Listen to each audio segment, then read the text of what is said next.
Now we're going to get into the microarchitecture of caches. And we're going to start with the simplest form of cache, which is called a direct map cache. With this type of cache, each block in memory is mapped to exactly one cache location. To see how this works, let's take a simple example. Here we have a memory which can hold 32 blocks. Each of these blocks may have multiple words in them. And our cache can hold 8 of those. Because our cache is direct mapped, then every location in memory maps to a single location in cache. For example, let's look at the block that's located at address 1 in memory. Well, that's going to map into location 1 in our cache. In fact, every block in memory whose rightmost bits are 001 are going to go into location 001 in the cache. Now there are 4 blocks in memory that map to that location. Block 1, block 9, block 17, and block 25. What that means is one and only one of those 4 blocks can be in the cache at one time. The same holds true, for example, for cache location 5. There are 4 blocks in memory, shown here, that map to that location. And one and only one of those 4 blocks can be in the cache at one time. Now there are other types of caches we'll see later on which have more flexibility in terms of block placement, but they're not as fast as a direct map cache. And that's really the advantage here. It's very quick to look up to see whether we have the block in the cache in a direct map cache. Here's an example of a direct map cache where we have 1,024 cache blocks. Now we can break the cache into 3 main sections.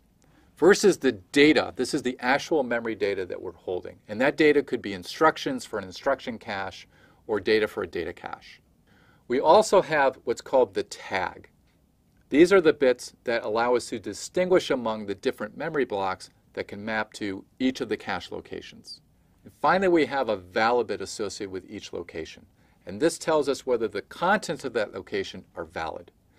Now, when we power up our machine, all of our data instructions are in memory. So we don't have any valid contents in cache.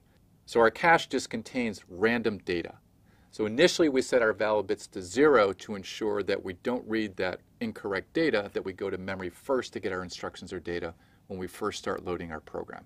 When we bring data from memory into the cache, then we set the valid bit. We also set the tag to the address associated with that memory location.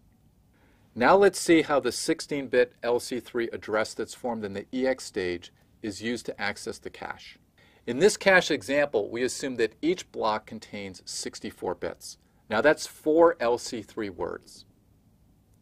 So we need some bits in the address to pick one of those 4 words to transfer into the pipeline.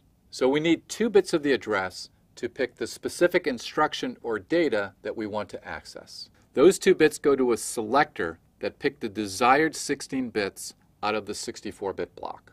The next 10 bits of the address are called the index. These are the bits that pick one of 1,024 locations in the cache. We need 10 bits because 2 to the 10 is 1,024. Using those 10 bits, we read out the valid bit, the tag, and the data from the desired location. We already see how the data goes to the selector. Now the tag is compared with the remaining bits of the address. In this case, we have a 16-bit address, so there are 4 remaining bits. Now a 4-bit tag indicates that 16 memory locations map to each cache location.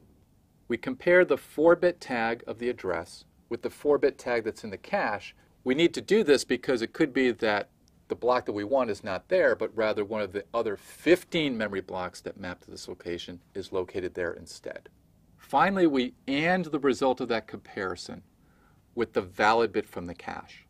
The valid bit has to be 1 in order for us to have a cache hit. If the valid bit is a 1 and the tag in the cache matches the tag in the address, then we have a cache hit. In that case, the processor will use the 16 bits that are output from the selector. If not, then the processor has to go to memory to get the desired instruction or data.